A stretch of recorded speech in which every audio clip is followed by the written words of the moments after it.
Welcome to my daily life vlogs. তো ট্রিপে যাওয়ার আগে আজকে আমি যাব সেলনে, তাও আবার আমার হেয়ার ট্রিটমেন্ট নেওয়ার জন্য। তো সকাল সকাল ঘুম থেকে আমি উঠে চলে আসলাম ওমেন্স কেয়ার। আমার সাথে আরো ছিল আমার ননাস, ননদ আর আমার ভাগ্নি। এসে আমরা দেখে নিলাম যে আসলে এখান থেকে কোন ট্রিটমেন্টটা নিলে আমার হেয়ারের জন্য বেস্ট হবে। আমি ডিসাইড করলাম আমি নিব ব্রাজিলিয়ান বোটক্স ট্রিটমেন্ট। তো ট্রিটমেন্ট নেওয়ার আগে এখানের ওনার আপু আমার হেয়ারটা সুন্দর মতো চেক করে নিচ্ছিল। তারপরে আমাকে নিয়ে যাওয়া হলো হেয়ার ওয়াশ করার জন্য। হেয়ার ওয়াশের পর এখানে আমার হেয়ারটা ড্রাই করে নিচ্ছি, আর তারপরেই অ্যাপ্লাই করা শুরু করে দিল ফার্স্ট মেডিসিনটা। আমি এই ট্রিটমেন্টটা নিচ্ছিলাম কারণ আমার হেয়ার অনেক বেশি রাফ এন্ড ফ্রিজি হয়ে গিয়েছিল। সো আমি অনেক বেশি এক্সাইটেড ছিলাম এটার ফাইনাল রেজাল্টটা দেখার জন্য। তো এখানে খাওয়া দাওয়া শেষ করে আমার হেয়ারটা আবার ওয়াশ করে তারপরে এখন আবার চলে আসলাম ড্রাই করার জন্য। আর এর মধ্যে আমাদেরকে দিয়ে দিল নাস্তা। আমি এখানে চা খাচ্ছিলাম আর এর পাশাপাশি আমার হেয়ারের বাকি কাজগুলো হচ্ছিল। এখানে সুন্দর মতো আমার হেয়ারটা স্ট্রেটনার দিয়ে টেনে নিল, তারপরে অ্যাপ্লাই করে ফেললো সেকেন্ড মেডিসিনটা। পার্সোনালি তাদের কাজগুলো আমার খুবই ভালো লেগেছিল কারণ তারা প্রত্যেকটা কাজ খুবই সুন্দর ধরে ধরে করছিল। এই তো আমার সেকেন্ড মেডিসিন অ্যাপ্লাই ডান। তো এখানে আমি ওয়াশও করে ফেললাম। দেখেন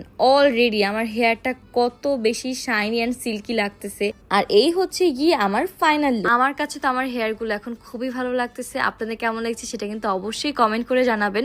আর আপনারা যদি এই ধরনের হেয়ার রিলেটেড সার্ভিস গুলো নিতে চান তাহলে অবশ্যই চলে আসতে হবে ওমেন্স কেয়ার।